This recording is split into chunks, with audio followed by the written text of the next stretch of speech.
Welcome in, everyone, to another edition of Just Another College Football Podcast. I'm your host, as always, Tommy Brzee. It is Wednesday, July 30th around here. We're about 24 days from kicking off college football, so we got a lot to get to, no doubt about that. And we'll jump in and we'll start about a lot of different headlines have popped up over the last week or so that I want to get into with you guys right here. And we'll start over in Boulder, Colorado. A lot of different things going on there. Have plenty of other stuff for the rest of the show, including my top 10 quarterbacks, and we'll get to that in time. But let's get into a little bit of a headline catch-up here, and let's start in Boulder, and let's start with Deion Sanders. Deion Sanders had a meeting, or had a press conference yesterday with his medical team. This was something that was leaked, I believe, on Saturday, if I'm not mistaken, and a lot of people started to speculate. A lot of people started to think maybe he's not going to be able to coach this year, maybe some of the medical things that have kept him away from the sport for a couple of months this offseason, or we're going to keep him out of this season, and that will not be the case. It turns out that he did have bladder cancer throughout this year. He was diagnosed earlier this offseason. Sounds like he has gotten surgery to fully remove that bladder, replace it with a man-made bladder that works relatively the same way. Obviously is still going through a lot of discomfort, a lot of different things, and told the story in a very, lighthearted, with a little bit of brevity, the way that he normally does. So he is the normal Deion Sanders. He is the guy that we all have come to love. But at the end of the day, a very scary moment for someone in this sport that has been incredible to watch over the last couple of years. He is going to be okay, though. He is going to be coaching this upcoming year, and they got a game against Georgia Tech here pretty soon that's going to be absolutely massive. So going to be incredible, or going to be interesting at the very least to watch this kind of unfold, see how he goes through the season. He said there might just be a porta potty on the sideline. Don't think too much of it. Just something he has to do for the time being. He's had 14 surgeries since he's shown up in Boulder in 2021. That's a lot of different medical things going on for Deion Sanders, and really puts into perspective what he's been able to accomplish over there at Colorado with all of this stuff going on in the background. But more than anything else, just incredibly happy that he is healthy. A lot of really scary moments this offseason where you thought that might be the end of the Deion Sanders era at Colorado. Never wanted to see that happen, so very happy that he's going to be coaching this year. Obviously, this will be something to watch as we go throughout the year. This is obviously something that he feels confident about doing it right now. That can change pretty quickly. So that's definitely something that we're going to be watching week over week. That week one matchup against Georgia Tech will be very interesting for a number of reasons, both on the field and off the field with what's happening with Deion Sanders. But as of right now, he is cancer-free. He is on his way to a full recovery, and he will be on the sideline this fall. And I think that's a very nice conclusion to a scary about 48 hours. A lot of people with a lot of different ideas and conversations, some not founded reports that he was going to step away from the sport, but he is going to be coaching this fall, and I think we're all going to be better for it. Very, very happy that he is healthy, and very happy we're going to get to see Deion coaching this upcoming fall. The other big news from this past weekend was Trump signed an executive order that was dubbed Saving College Sports. It was the executive order that essentially the idea was to prohibit third-party pay-for-play payments. This is something that has been talked about in college football really since the introduction of NIL. There were a lot of worries about, boosters just deciding to give a guy $100,000 to play for their team, and that has happened from time to time. Now, it does say in the same executive order that if the compensation is fair market value, that will be allowed. Endorsements and things of that nature will be allowed. As you can imagine, that leaves a little bit of opening for some of these things to find new avenues at the very least in the NIL world. And something to keep in mind here, an executive order is not a law. So it's something that absolutely can put things into motion, can get people in the government looking towards college football a little bit more seriously, and particularly Congress, which is something that we've talked about on here a lot. People in college football have talked a lot about.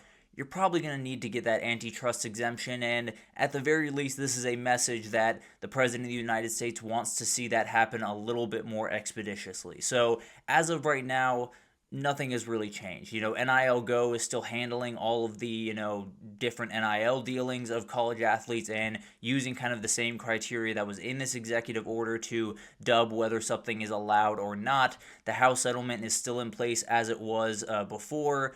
There is still a lot of mess in college football, but at the very least, it does prove that the government is looking at it very effectively, and they want something to happen. So while this piece of paper being signed does not really change the world of college football, at least in the short term, very well could push Congress to make a decision here pretty soon and hopefully help college football slowly kind of find its way out of the wilderness. And it's something to watch, no doubt about it. I think a lot of people were jumping for joy, saying teams like Texas and Oregon are in trouble going forward. I promise you, even if this does pass the way that it's written, that will not be the case. But at the end of the day, it is something that should inspire a little bit of confidence. I don't think this is the game changer, but I do think this could be the domino that slowly knocks over the one that is the game changer in college football and allows this sport to get a handle on all the things going on in it. So it's definitely something that a lot of people have dubbed, a nothing burger, and as of right now, it pretty much is. But it very well could develop into something that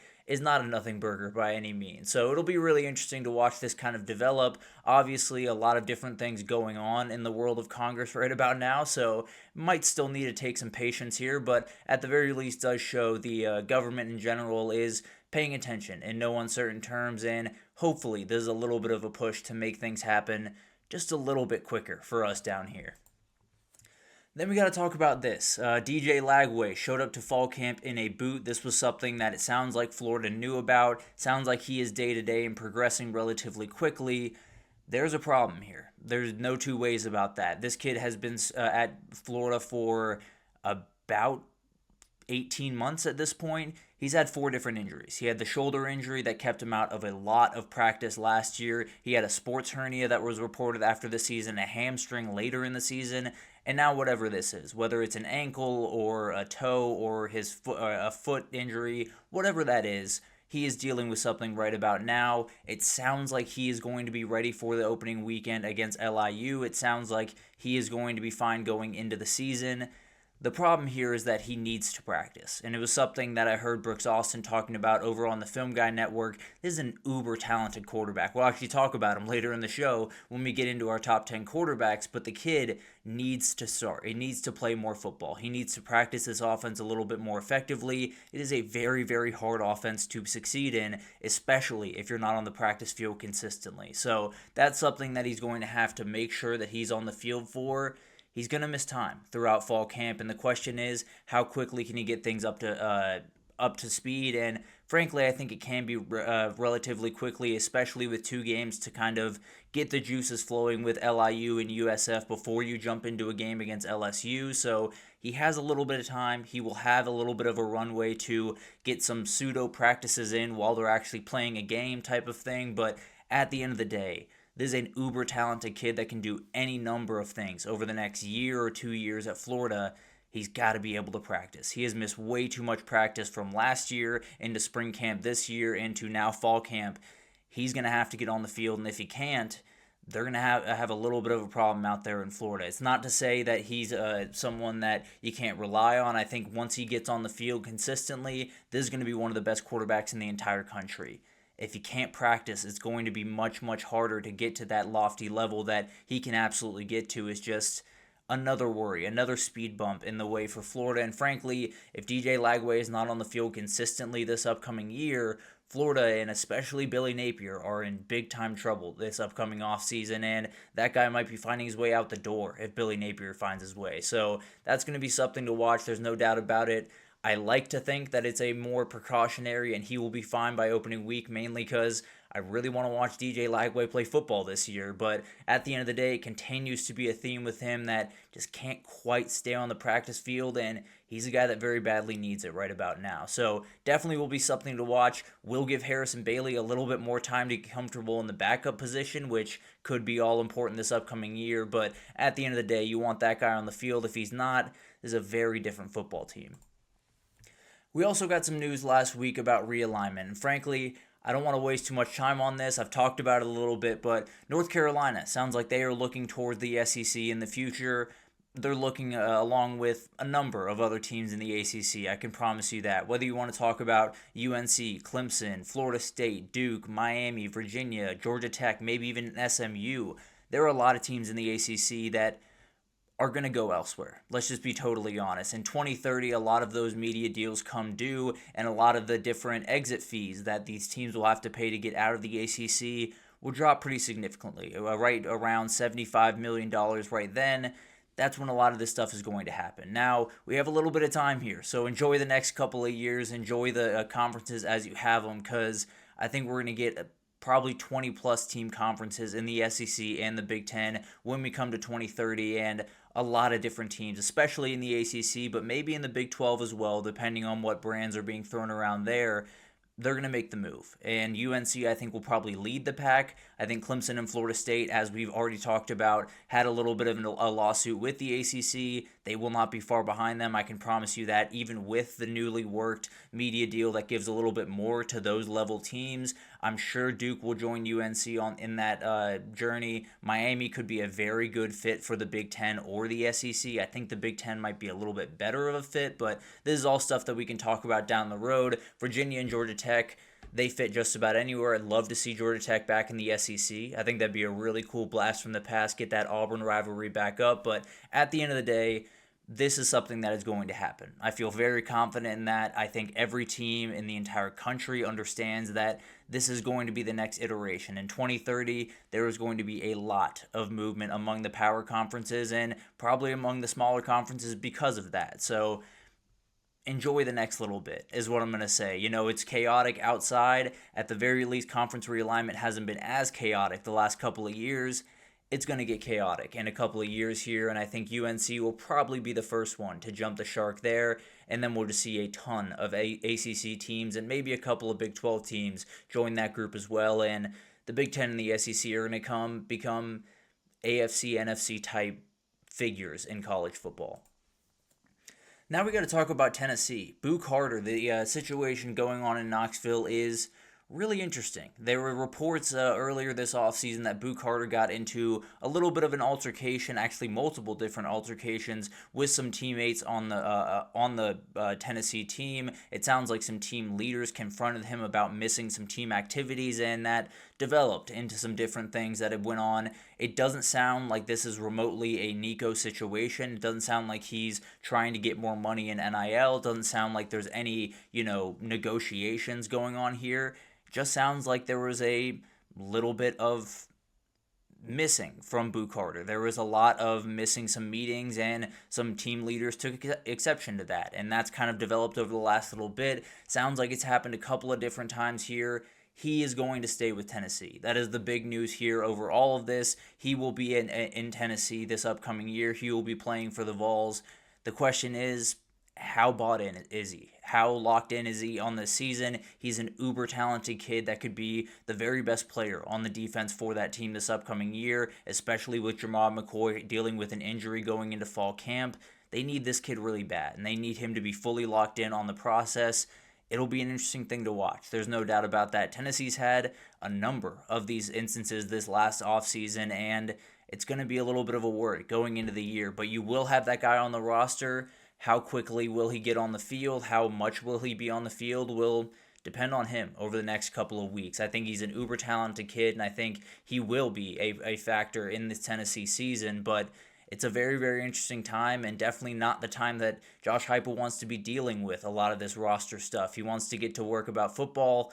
Been a little bit distracted over there in Knoxville, but it sounds like he is with the team. It sounds like they're getting underway with fall practice this week at some point. Hopefully everything works out there and we get to see Boo Carter do some really incredible things, because he is more than capable of that. And then some wrap-up things here. Michigan and Western Michigan sound like they might be looking towards Germany to play an opening game. I'll just make it very plain and simple. Don't do this. If you're going to play, international games, I had an idea was brought up on Unnecessary Roughness, the Barstool College Football podcast, where do that in bowl season. I think that would be a much more fun way to kind of expand the sport to different countries and play around with, globalizing the college football brand instead of doing it in week 0. I don't understand that approach, and also don't make it Michigan, Western Michigan. If you're going to globalize the sport, let's make it a little bit better matchups. And I think bowl games would obviously do that. They would give you two teams that are really solid teams instead of Michigan going over to Germany just to win by 45 points. So not a fan of that at all. I don't expect that to really unfold the way at least it's said right now, but definitely something to watch. And not something I love. I'll just be totally honest. Then you'd add Taj Rael, the cheating scandal that happened at Memphis this past season. There were pictures that came out last week of a DM that he had with Owen McCown, the quarterback over at UTSA, that he was sharing the playbook with. He was sharing different signals. He was telling him which guys to attack on the back end, and the guy he told to attack was the guy that was starting over Taj Rael. So there seemed to be a little bit of bad blood in that locker room towards the end of the season. He has now found his way to Purdue. Doesn't sound like Purdue has too much of a problem with this. It sounds like they feel like it's being mischaracterized in the media. We'll see what happens here. Obviously going to be something that Purdue fans are going to be watching very closely, at the very least, to this kid. But at the end of the day, a very bizarre situation. Sounds like Purdue's okay. Sounds like they're going to move forward. Just a very, very weird thing, and definitely something that I wouldn't feel nearly as confident if I was Barry Odom in this kid right now. But beside that, then you also have Central Michigan. Got the notice of allegations in the Connor Stalions case when he was on their sideline. The details have not fully come out yet, so we'll see what that looks like. I don't think it's going to be too aggressive against Central Michigan, but one thing to keep in mind here is it does feel like it could be coming down for Michigan here pretty soon. You know, you get one out of the way. I think Michigan's NOA is going to be coming in the mail here pretty soon, and we'll see what it looks like. It definitely could be very aggressive. It could make a lot of Ohio State fans really mad, but at the end of the day, it's going to be awesome to watch that develop. Going to be very interesting to see how Michigan's year changes over the next 2 weeks. I don't think it'll be too aggressive, but definitely could have some big-time impacts on the Wolverines. But that's all stuff that we will talk about in time. Obviously, the biggest news is Deion Sanders is healthy, and that's awesome news over there in Boulder. Awesome news for college football. An incredible ambassador of the sport, and someone that I think we all want to see on the sidelines on Saturday. So very happy about that. But let's take our break here. When we come back, let's talk about who's buying and who I'm selling. We'll do a little bit of a stock market segment in a second here. I'll give you 4 teams that I'm buying, one from every power conference. 4 teams I'm selling, same exact way from one from every conference, and one that's very bold on here. But we'll get into that after this, so stick with us.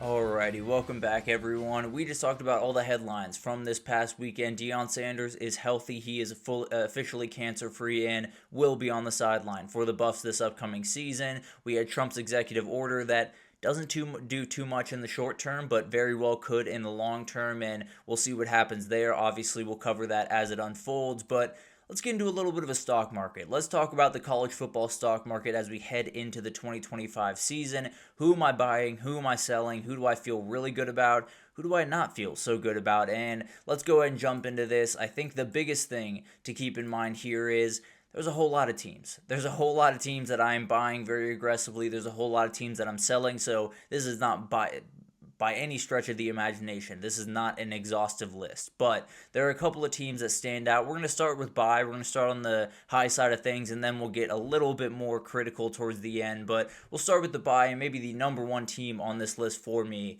is the Utah Utes. Devin Dampier and Jason Beck coming over from New Mexico is massive. Everyone's talking about what's happening over there at Oklahoma with Ben Arbuckle and John Mateer coming in from Washington State. Massive. There's no two ways about that. But Utah got their own pair of a quarterback and OC.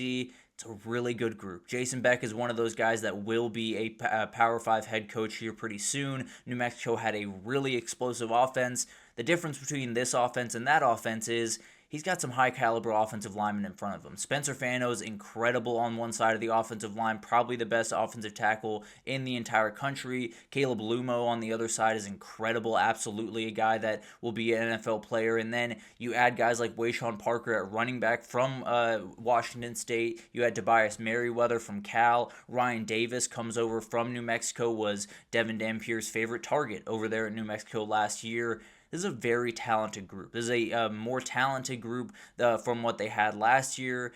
And the quarterback position, hopefully at the very least, will be a lot more competent this year. Because I think everyone was watching Utah last year thinking, if they had Cam Rising on the field, this might be an 8 or 9 win team. They might be right in the mix for the Big 12.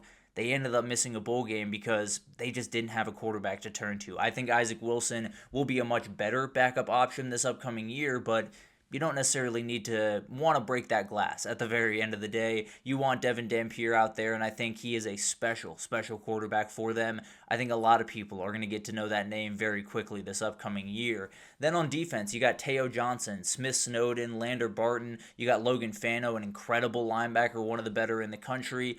All of those guys have played a ton of football, along with just about every other starter on this defense has played a ton of football, ton of Utah football. And when you got Morgan Scalley, when you got Kyle Whittingham, which I think this might be the last year for Kyle Whittingham in college football, I think they're going to leave it all out there. And I do think this is a team that could very well win the Big 12. We'll get into predictions probably in a week or so here, but at the end of the day, this is a special team. I think there's a lot of really, really good things happening for this squad. I think the wide receiver group is very, very fun, and I think that quarterback, Devin Dampier, is going to change the dynamic around Utah and bring them right back where they belong, which is towards the top of that conference. There's no doubt about that.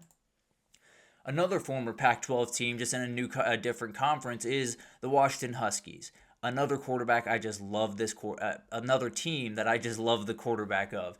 DeMond Williams is special in every sense of the word. He is a guy that during the bowl game last year caught a lot of eyes, and a lot of people had some Johnny Manziel comparisons. I don't know if he's going to be that good, frankly, but he does have a lot of that ad-lib ability. There's so much stuff that he can do where it feels like he has no answers. He finds his way out of the pocket and makes a big-time play. He is that level of player. You add Jonah Coleman right next to him, coming over from Arizona to reunite with Jedd Fisch.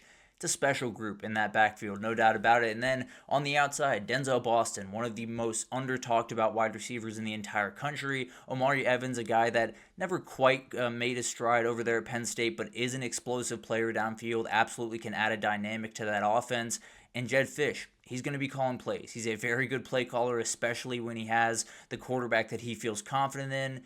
He feels confident in this kid. I can promise you that. And then on defense, you have Ryan Walters coming over from Purdue, got fired as the head coach there. He's taking over for Steve Belichick as the defensive coordinator. They got a fun group. It's a very new group with a lot of new transfers coming in, but Ephesians Presock and Takario Davis, about as good of a cornerback duo as you're going to find in the entire country. A very, very good duo, and I think will allow some of those younger or transfer players up front to do their work. And I think it's going to be maybe not a top 10 defense in the country, maybe even not top 20. I think they're going to be plenty good. And then you look at the schedule, they can get to 10 wins. There's a lot of things that set up very nicely for this team. They get Oregon at the very end of the year. There's a moment there where they could be a, say, 9-2 team. Oregon could be a 9-2 team walking in, and they could be playing for a CFP spot. Obviously, a lot of stuff would have to happen before that, but at the end of the day, that'll be a really interesting team to watch, and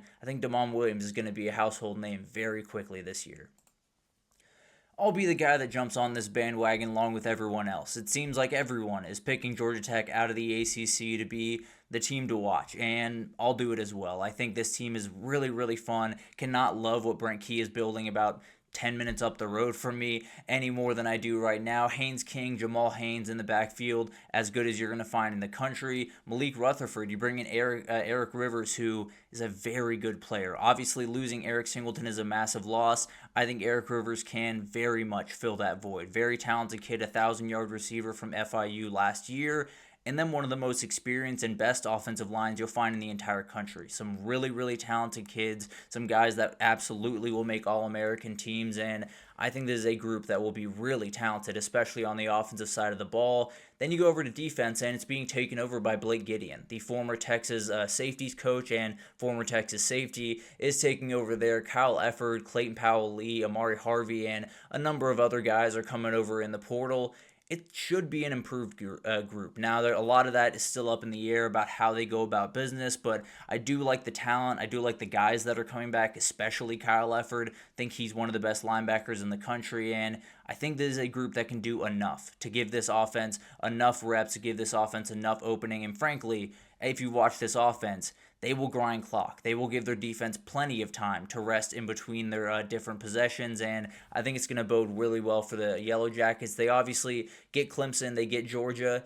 Everything else is teams that they should be favored against. Now, will they win all those games is still up in the air, but I think this could very well be a 9-win team, maybe even a 10-win team, and knocking on the door of the playoff. And then finally, let's do this one. I'll be this guy. I'm going to do it. I'm going to go with the Aggies this year. It does not feel right. I'll be totally honest with you. There are a number of things about the last, 5-10 years about Texas A&M football that make me very nervous. But I keep looking at this team, and I keep looking at the talent level. I cannot deny it. This is a team that has just about everything in place. Now, Marcel Reed is a question mark in a lot of different people's eyes.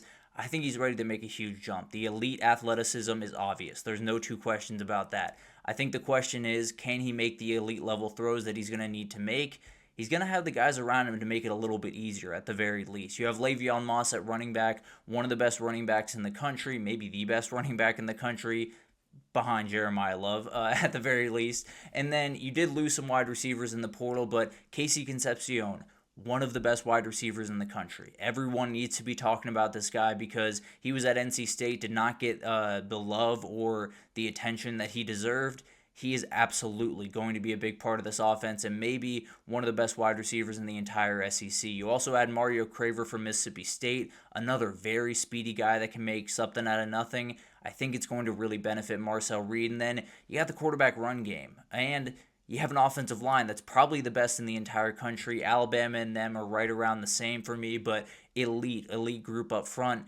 Everything is going the right direction for A&M going into this year offensively. I think the big thing here is Marcel Reed is your starter. There's no, do we call an offense for Connor Wegman? Do we call an offense for Marcel Reed? Do we call something in between? You know what this guy can do. You know he has elite athleticism. You know he can do a lot of the things that Colin Klein did when he was in college. So a lot of those things, it's going to be a real comfort level for him, Marcel Reed in this offense, and Colin Klein calling plays for a specific player rather than two totally different players. Then on defense, you got Cassius Howell. I think he's an absolute beast that's just waiting to break out. Torian York is one of the best linebackers, maybe a top 3 linebacker in the entire country. Will Lee on the back end is as good as it gets in coverage corner. These guys are set up to make a CFP run, and I know that's said just about every year around this time. I will be the guy that makes the mistake on the Texas A&M Aggies this year. I just think it's a really good team. I think they have everything in place. I think the schedule is plenty tough, but I think they have the ability to make it work, and I think at the very least they will be in the mix going into that Texas game just like they were this past year. Then I got to get to the sell, and this one makes me a little bit sad. I am going to sell the BYU Cougars. I just don't see it. I like Chase Roberts. I like JoJo Phillips. I like LJ Martin. I think they have different talent around that field. I love Kalani Sitake. I think he does an incredible job with that program, has been one of the more consistent names in college football over the last decade, even a little bit longer. He's done an incredible job there. I just don't buy it. I think you're losing a couple of O-line starters that I think were huge. Jake Retzlaff obviously moving on does affect this. And the other part of this is when you watch BYU last year, it wasn't that they were a fraudulent team. It wasn't that they didn't deserve to win these games. It's just to say a lot of things went their way, whether it was a bounce of ball or something being tipped up in the air and picked off by them, just little things that felt like they kept going the Cougars' direction. It usually finds its way back to the middle. Now, I don't think it's going to be a bottoming out. I think Kalani Sitake's too good of a coach to have them go from the season they had last year at 10-2 to 7-5 or 6-6. I just don't think it's going to be quite as pretty. I think the quarterback play is going to take a drop off, and I think they're going to be a team that just finds itself in kind of the hodgepodge in the middle of the Big 12, which is a tough place to be, especially after the year that they just had. But I do think this is a very good program. I still think they are very much trending up, especially with a lot of the NIL stuff that they have coming down the pipe with Ryder Lyons coming in a couple of years, but I just don't buy it in 2025 for the BYU Cougars. This next one's going to get me in a little bit of trouble, but I need some time to explain. I am not buying the Oregon Ducks, and I want this to be very, very clear. This is in a context of what the Oregon Ducks could be, because the reality is, for this football team, They want to win a national title. That is the ultimate goal for this team. There's no two questions about that. No player on that team, no coach on that team, no fan of this team would tell you any differently. They want a national title. They want it this year. That's the reality. Now, when I look at this team, the talent level is elite. There's no two ways about that. But the wide receiver group is not nearly as good as it has been the last couple of years. They had dudes all over the field the last couple of years, especially with Evan Stewart going down with an injury that will keep him out the entirety of the year. You have DeCorian Moore, one of the most talented freshman wide receivers in the country, but is still a freshman, is still a guy that needs to step up and maybe be the number one guy in this team. You have Gary Bryant Jr., who is going to be a factor, but is he going to be a game changer the way that he might have to be? Jerion Dickey is another name that has to step up big in this offense if they're going to be effective. And you're breaking in 3 new offensive line starters from the transfer portal, 2 guys coming up from the G5 level to start offensive tackle in the Big Ten. There are a lot of worries there. It's not to say that they can't be successful. Frankly, they will be successful. This will be a good football team. I can almost promise you that this will be a team that will be tough to beat every single week, will absolutely play good football.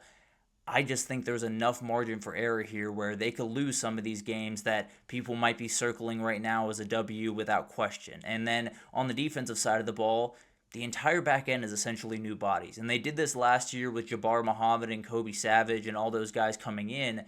This year, I think they have a lot of really good guys. Dylan Tienneman is one of those guys that can really make some plays, but I don't know. It's one of those things where as many times as you go into the portal, there's got to be one time where it just doesn't quite fit perfectly and it doesn't quite go your way. I think last year they had a couple of those moments early. I think it might just be a little bit more aggressive this year. This is going to be a good team. This is going to be a team that I think will be in the CFP conversation. I just think it's going to be a little bit more of a rocky road than people are thinking right now for the Oregon Ducks. I could very well see this being a 10-2, maybe even 9-3 team by the end of the year, and you're looking at the CFP just hoping that you get in on Selection Sunday rather than being very firmly in after maybe playing in a Big Ten championship the way that they very well expect over there in Eugene. So that'll be an interesting thing to watch. Definitely a lot of things that are very good about this team. I just think when you're talking about a top 10 team in college football, there are a couple more questions here than I would like. Over to the ACC, and I'm going to North Carolina. I am not buying what Bill Belichick is selling this upcoming year. It would be really cool. I'm not going to lie to you about that. Watching Bill Belichick come onto the scene, win 9 games or 10 games, and be in the conversation for the CFP is something that would be awesome to watch. There's no doubt about that. They bring in Gio Lopez as the starting quarterback. They return some guys on the O-line. They have tons of transfers on their 2 deep. There's no doubt about that. The defense is entirely new, which isn't necessarily a bad thing. It wasn't a great defense for UNC last year, and you bring in one of the best defensive, maybe the best defensive mind in all of football history. I like Thaddeus Dixon coming on in, DeAndre Robinson coming in from Florida, very talented defensive tackle. I just don't think overall it's a great group. I think they have a couple of guys that will make some big-time plays. I think there will be moments where it looks like a really good defense, especially later in the season. Just don't think they'll get off to the start that they need to really make this season worth it. I also think when you're talking about Gio Lopez, very good quarterback, absolutely a guy that can play some good football for them. They got a kid in Bryce Baker sitting right behind him that I know Bill Belichick wants to hold on to, especially if he's planning on being there multiple years. This is a kid you want in a Tar Heel uniform for as long as you possibly can. If things go awry, if they lose that TCU game to start the year, maybe lose 1 or 2 in the early parts of the ACC schedule, you could very well see that kid for the rest of the year, and then maybe they're sitting at a 6-6 record or a 7-5 record at the end of the year. I don't think that would be the worst thing in the world. I don't think that would be a disaster for North Carolina, but I think everyone's expecting just a little bit more. Whether that's fair or not is up for debate, but at the end of the day, there's just not a team that I see doing much of anything in the ACC, especially with how many teams are right in that kind of second tier. I think it's going to be really hard for North Carolina to break into that group. And then I'm selling the Tennessee Volunteers. And this is one that kind of hurts, I'll be totally honest with you, because I really love what Josh Heupel did this offseason in the Nico Iamaleava situation. I think he handled it perfectly. I think there was no other way to handle it. I think you had to put your foot down, had to let that guy walk out the door. I don't think that makes you a better team. That's the reality of that situation. Now, I think Joey Aguilar can execute this offense. He's still got to learn the offense. There's still a lot of things that he does not know about this offense that he's going to need to know in a hurry as they get closer to week one against a Syracuse team that very badly wants to win that game. If Syracuse can win that game, they could be off to the races on another incredible season under Fran Brown. But at the end of the day, when I look at this team, there are so many things to like. There's so much good talent on this team. There's so many great things happening on both lines of scrimmage, but a lot of changes on both lines of scrimmage, particularly the offensive line, but the defensive line, you're losing tons of guys as well. I think they have a little bit more talent on the defensive line to replace those guys, but the big thing here is you don't have a Deion Sanders on this team. You just don't. You have two running backs that are going to be really good running backs and are going to be guys that are very productive throughout the year for this team. They're not going to be Deion Sanders. And the amount of things that Deion Sanders covered up for this football team was astronomical last year. They have dudes on defense, but Jermod McCoy has been injured for most of the offseason, is still injured going into fall camp. Is he going to be fully ready to go? The Boo Carter situation adds some questions. Mike Matthews is someone that just has to step up big, and you haven't heard his name quite as much as you would like to. They're going to be a solid team. They're going to be able to play defense. They're going to be able to run the ball at the very least effectively. I think Joey Aguilar can execute this offense. I just think when we look at the teams in the SEC and look at the teams right around them that they're going to have to play, I think it's going to be really tough to overcome some of those things that they were able to overcome because of Deion Sanders, because of James Pierce Jr., because of some of the freaks they had on that team. They just don't have them this year. I like this Tennessee team. I think they could very well be a good 8-4, probably 9-3 team. But at the end of the day, I just don't fully buy into Tennessee following up that CFP appearance last year with another one this year. I think it's going to be a solid step back for Josh Heupel's group over there in Knoxville in 2025. But there's a lot of other teams that I could buy, that I could sell. I just don't want to put my stamp on anything than what I just put my stamp on. You know, there are a couple of teams out there. The Oregon one is aggressive. Let's just be totally honest. I am selling Oregon in relation to what they did or what they want to do this upcoming year is the best way to put it. It's not saying Oregon's going to go 6-5 or 5-7 and Dan Lanning's going to get fired and everything's going to burn to the ground. It's just saying that this team wants to win a national title.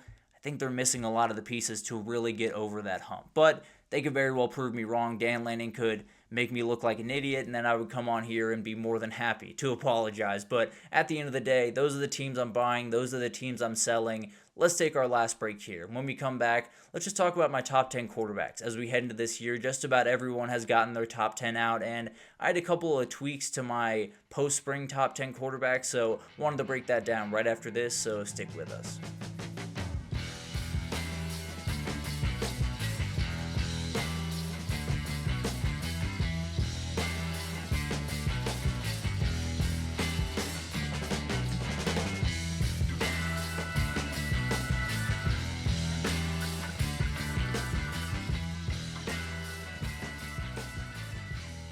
Alrighty, welcome back everyone. We just talked about the teams I'm buying and the teams that I'm selling.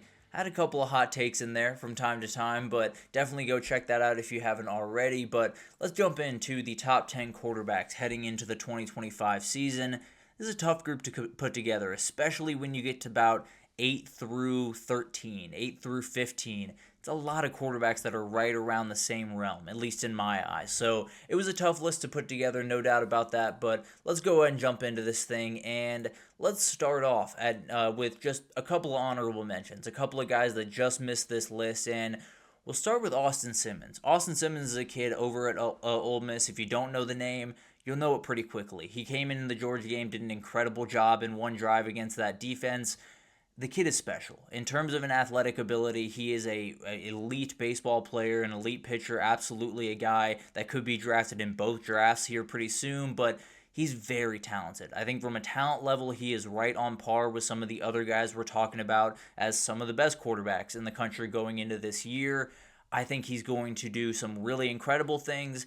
I think there's going to be some tough moments this upcoming year, but I especially think going into 2026, this could be a very, very real Heisman candidate. Frankly, he very well could be this year. I just have enough questions about Ole Miss that I can't quite put a stamp on that. Devin Dampier, we talked about him earlier for Utah. This is a really special quarterback. This is a guy that can do so many things off schedule, can do some incredible, incredible things throwing downfield. I think he's going to be a really special guy this year and very well could vault himself into the top 10 by the end of the year. Haynes King, a absolute pro's pro, will do everything you need him to do. Obviously a little bit more adept as a runner than a passer. Obviously has Aaron Philo right behind him that is going to make that a little bit more interesting throughout the year for Georgia Tech. But this guy can do everything you want to do. And more than anything in the sport of college football and quarterbacking in general, the goal is to move the ball down the field. This guy does that as well as anyone. He keeps in front of the sticks. Buster Faulkner does an incredible job calling an offense for this kid. It's a very, very good group over there at Tech, and that's the heartbeat of the team. That's the guy that's leading them out of the tunnel every single Saturday. And then Sawyer Robertson, a very fun, very underrated quarterback over there at Baylor, someone that I think is one of the best in the Big 12. We'll get to another name in the Big 12 here pretty soon, but very talented kid, someone that I think can do some really special things, and we'll get to my predictions, but Baylor's a team to watch. I saw J.D. Pickell pick them to go to the playoff. Felt like that was going to happen. If you gave him a chance to pick Baylor, he was going to pick Baylor, but at the end of the day, very talented team, and Sawyer Robertson at the very top of that. Getting into the list here at number 10, I'm going Luke Altmaier. There are a lot of people that have a lot of differing opinions about Luke Altmaier, but he has one of the highest IQs of any quarterback in college football. He understands that offense as well as anyone in the country understands their offense. He is going into his third year running that offense. I think bringing in a guy like Hudson Clement from West Virginia at wide receiver is huge, especially after you lose a guy like Pat Bryant. Definitely a huge loss for that offense. Zachariah Franklin left as well. So you're in a position where you needed to replace some guys. I think they have some really good guys over there at Illinois. More than anything, Luke Altmaier is going to move the ball down the field. He's not going to make a lot of mistakes. Only 6 picks a year ago, 22 total touchdowns. I think both those numbers might come up a little bit, the INTs just a little bit, but at the end of the day, I think the touchdowns will as well. I think the yards will this upcoming season. I think he's a guy that you're going to get good football. He might not, light up the stat sheet. He might not do overly special things, and plenty of people that just look at the box score will tell you this guy's not as good as he is. He does some really incredible things for that offense, and in terms of just executing your offense, he's about as good as you're going to find in the entire country. Sam Leavitt here at number 9 could very well vault up into the top 5 by the end of the year. This is a very, very highly talented quarterback. 29 total touchdowns, 5 rushing a year ago, only 6 picks a year ago, almost got to 3,000 passing yards. He has all the capability in the world. I would love to see another step forward in terms of passing the ball, especially downfield. Feels like he struggles just a little bit getting those all the way on target, but at the end of the day, the kid's athletic ability is pretty incredible. During that Texas game, he was never comfortable. He had a number of guys in his face just about every single play. He didn't go down a lot. He found a way out of just about everyone's arms in that Texas defense and made some really remarkable plays for them. Put on top of that, he's coached by Kenny Dillingham, one of the best quarterback coaches in the entire country, going into his second year starting in a conference that is very attackable, and Jordan Tyson is going to be healthy going into this year. I love Sam Leavitt. I think he's a guy that I could have put a little bit higher on this list, just want to see that next little step in terms of passing the football, but from a talent level, he absolutely could explode this year, could end up being in New York at the end of the year, depending on how this season goes for the Sun Devils. Carson Beck over there in Miami this time of year. This is a guy that a lot of people wrote off, and I understand why. There was a 4-game stretch there where everything looked bad for Carson Beck, and there were a lot of off-the-field things that didn't help by any means. But 29 total touchdowns, the most in the SEC a year ago, 12 picks, which was a little bit uncharacteristic, over 3,000 yards passing. This is a very talented kid. Those 4 games were rough. There's no two ways about that, but you saw what he was capable of in the second half of that Alabama game. We've seen what he's been capable of back in 2023 when he made a number of big-time plays down the stretch of games, especially that Auburn game in 2023 where he kind of took over that game along with Brock Bowers in a lot of different ways towards the end of it. But he goes down to Miami, and he absolutely has the ability to make this offense Probably not what it was last year with Cam Ward, but make it a very, very elite group. He has guys around him that I have questions about, no doubt about it, but are talented wide receivers that can make some big time plays for him. I think this is a guy that everyone has just decided is not an elite quarterback anymore, has decided that everyone was just lying to them when they said he was going to be the number one overall pick in last year's draft. They weren't lying. There was plenty there to look at and say, this is going to be an elite quarterback, someone to watch going forward. I think he could find it down there in Miami with Shannon Dawson. It might take a little bit of time, still coming back from that injury. Still, I don't think has thrown a pass in practice yet for Miami, but at the end of the day, I think when you look at the talent level, I think this kid can do just about everything you're going to need him to do. It's just a matter of silencing a lot of the noise around him and handling business the way he did in 2023, not so much in 2024. John Mateer comes in here at number 7 for me. Very, very talented kid. Obviously a very dual threat quarterback. 44 total touchdowns, 15 of those on the ground, only 7 INTs a year ago. The big question here is, well, two big questions here, is can Oklahoma's offense do enough to help this guy? The offensive line was a massive problem last year. The run game was not nearly as good as it should have been. The wide receiver core was as injured as any wide receiver core I've ever seen in my entire life last season. But now you bring in Jaden Ott as a running back. Deion Burks is healthy again. Jaden Gibson is going to be healthy this upcoming year. It's got to be put together on the offensive side of the ball. You obviously have Ben Arbuckle coming over that should help a lot of this stuff, no doubt about it. But this is a kid that has all the talent in the world. He's taking a big-time step up. He's going from playing Mountain West teams pretty much every week to playing SEC teams every week, getting the Alabamas, the Texas, all of those teams pretty consistently throughout the year. He's got to execute. I think that Michigan game in week 2 is going to be interesting to watch because those edge rushers at Michigan are nasty in every sense of the word, and they will absolutely get after this guy. Can he make some of those special plays that he made down in Washington? And frankly, can Oklahoma make it so he doesn't have to make those superhero-type plays as consistently as he had to a year ago? Because if he does, then there's going to be an offense that still leaves a lot to be desired. We talked about this guy earlier in the show, and frankly, this totally hinges on him being healthy. I'll put that out there right now, but I do have DJ Lagway here at 6. I think the talent on this kid is different in every sense of the word. I think he can do so many different things with the football. He throws the rock around like it's absolutely nothing, like it weighs nothing in his hands. It's a little bit of a projection. There's no doubt about that. But when you look at this offense, and Brooks Austin did a great breakdown of DJ Lagway a couple of weeks ago that everyone should go check out, it is not an easy offense. Everything is 15 to 20 yards down the field. Everything is an elite level pass. If you're going to make that happen, he's made it happen a lot. Now, got to up the completion percentage to at least above maybe 65% would be great in this offense. If he could get to that number this upcoming year, he's going to do some really special things. And then got to limit some of those mistakes. And that goes back to what we were talking about earlier. He's got to be on the practice field. So there is definitely some worry here, definitely some things that could drop this quite a bit over the next little bit. But at the end of the day, if this kid is on the field, you're going to be hard-pressed to find a more talented quarterback in the entire country. And I think he hopefully will be on the field for the majority of this season and make some big-time waves like he did late last year. Number 5, I got Arch Manning, and people are welcome to doubt this kid as much as they want. If you turn on the tape and you watch him, there is very few things that he does not do right. There are very few things that he does not do at a professional level, as you can imagine, coming from the family he came from. He had 13 total touchdowns last year in limited time, had 4 rushing touchdowns, 2 picks.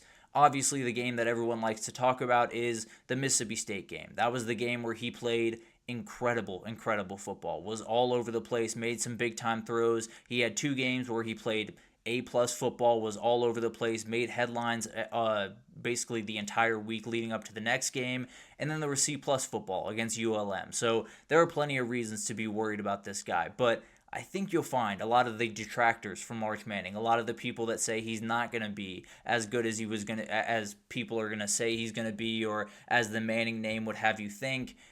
I think you'll find a lot of those arguments are not based in football. I think you'll find a lot of them are a little bit disingenuous. You know, he played 2A football. He couldn't beat out a 7th rounder. All of that stuff has nothing to do with the actual football being played on the field. He is a very capable quarterback. He does a number of things very incredibly well. I think this guy's going to be a stud. I think he's going to do some incredible things this upcoming year. And the good news for him, I don't think he has to be Superman for this team to win a national title. I think the defense is as good as you can find in the country, and I think he's going to be more than fine handling all that pressure. So Arch Manning is a guy that a lot of people have a lot of opinions about. I think he's going to be one of the better quarterbacks in the entire country this year. Drew Aller comes in at 4 for me, and this is one that you can battle back and forth with people on. I think a lot of people would have him way lower. I think there's a couple people that would have him at 2 or 1 on this list, but there are things to worry about with this guy. But I go back and forth a ton on how good I think this kid is, how good I think he can be. I think the biggest thing here is, I've said it before on here, I've said it probably a million times to my friends and family when I'm talking about this kid.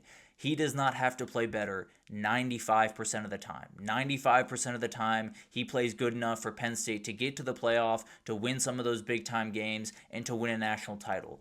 The problem is that 5% is where you win the national title. The 5% is that game against Ohio State where things looked out of whack. That 5% is that game against Notre Dame and that big-time drive at the end of the game against Notre Dame where he was just all over the place. The feet were never set, especially on that last pass to Christian Gray. Never set his feet, was just kind of all open, all over the place, and it's one of those offenses that they're going to get things ready for you. They're going to set you up for success in a lot of different ways. Andy Kotelnicki does an incredible job setting up his guys for success. The reality is sometimes Drew Aller needs to make it happen. Sometimes Drew Aller needs to be the guy that steps up and says, I'm going to make this big-time throw down the field. I'm going to be the guy that takes over this game in some respect. Kind of like he did in the back end of the USC game. Did an incredible job in that one. I think he needs to do more of that going forward. He's a very talented kid, could very well be the number 1 pick in the 2026 draft. There are a lot of things that, at least for me, I would need to see as an NFL GM before I'm comfortable doing that. The biggest thing is when you walk into that game against Ohio State, just don't flinch. Walk forward, feel confident in yourself, and make some big-time throws that you are very capable of making. Number 3 is Lenore Sellers. You will not find a better athlete in the entire country. Period. End of story. You can talk to me about Colin Simmons or his teammate Dylan Stewart or Ryan Williams or Jeremiah Smith. This is the best athlete in the country. He does things with the ball in his hand that shouldn't be possible, if I'm being totally honest. He makes guys like Peter Woods, who are some of the most athletic and talented players in the country, look really dumb in a lot of different ways, and did that a number of times against Clemson last year, did that a number of times throughout the year against other elite players around the country. But the reality is there's a lot of different changing parts in that offense this upcoming year. We're still trying to hear about what's happening with Raishul Faison, if he's going to be able to play. Dowell Loggins moved on to App State to take over. You have Mike Shula taking over the play calling duties there. There's a lot of questions around that South Carolina team in general. There's very few questions around Lenore Sellers to me. Now, does need to make the step forward in passing the ball. There's no doubt about that, but I think he has the ability to do that. I think when you look at the tape, there's plenty of really great things in the passing game to like. Just needs to kick it up that another notch, and then on those 3rd and 10s, on those broken plays, just be you. Just be the athletic freak that he is, and he's going to make a lot of special plays this upcoming year. Garrett Nussmeier sits at number 2 for me, over 4,000 passing yards, 32 touchdowns a year ago, 12 picks, and that's the big-time question. That's the reason he's one of the most polarizing quarterbacks in the entire country. He can make all the throws. There is not a quarterback that is better at pocket mobility in the entire country by a pretty good margin. He does some incredible stuff in the pocket, especially when he gets pressure. The worry on turnovers is very real. He throws balls into windows that no one is going to be able to make that work. It's even him with an incredible arm on him. He's a very, very talented kid. I think there are certain things that you want to ratchet back just a little bit in 2025. You know, those picks could stay at the exact same number if they're not quite as egregious or not quite in the biggest moments or don't stack up in games. You know, you don't have a 3-pick game. You have 1 pick in one game and then 2 games later you have another one type of situation for him. He's going to be really successful. The other thing to keep in mind here is that was his first year starting. I know he's a guy that's been in the program for so long, has sat behind Jaden Daniels for a couple of years, but that was his first full year being the starter of LSU. He's going into his second year, and he's going to be one of the most prolific quarterbacks in the country. Now, we'll see what happens with LSU's defense that hopefully meets him there, but I think this is a guy that is going to be incredible this upcoming year. Frankly, I think this is your number one pick in the 2026 NFL draft, but that's something that we can talk about in time, of course. I think this is going to be the guy that blows people away this year. He obviously has some steps to take forward, especially when you talk about the turnovers. And then the guy leading the way is Cade Klubnik. I think this is the best quarterback in the country. This is the guy that I would feel most confident putting on a field against any team in the country and saying, I need you to go play good football. I think he is more than capable of doing that. I think he showed that against Texas last year. It was not a pretty game for Clemson as a whole. Their offensive line got eaten up. They didn't play great in between the tackles, didn't run the ball effectively, although Phil Maffa was hurt in that game. But overall, he played an incredible game. He did some incredible things in that one that kept Clemson in that game for probably longer than they should have, frankly. But 43 total touchdowns, 7 rushing, only 6 picks a year ago, going into his third year, I believe, under Garrett Riley in that offense. Very talented kid. The mobility is a plus, no doubt about it. Obviously not Lenora Sellers level, but absolutely a guy that can extend plays with his legs, make enough plays to make things interesting. I think this is a very special kid. There's no doubt about that. And when you look at the ACC, I don't think there's a defense that's going to be able to stop this one. He's a very talented kid, has the right mindset, has the comfortability in the offense that a lot of these other guys just don't quite have.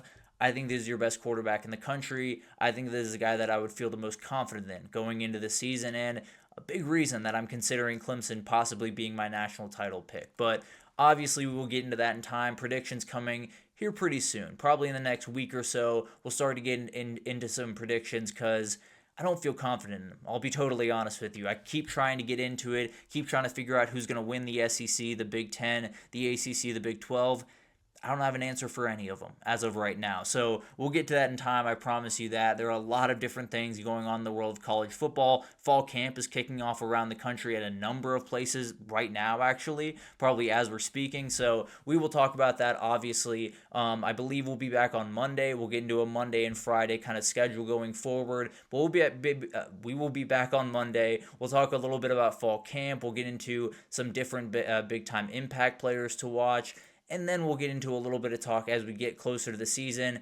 And then we'll have some predictions for you here pretty shortly because we're getting very close. Only 24 days away, and I just can't wait for it. But thank you so much for tuning in to Just Another College Football Podcast. Please follow all the social pages, JACFB Podcast on Twitter, on Instagram. Also, follow me on Twitter myself, Brzee_Thomas. Doing a lot of different work there, working for Longhorns Wire now, writing for them. Been an incredible experience thus far and continuing to try to interact with the college football community as much as possible. So go check me out over there. We can interact. You can tell me I'm dumb for some of the takes on here. No problem with that. Always happy to interact with people. But thank you so much for tuning in, and I'll see you guys on Monday.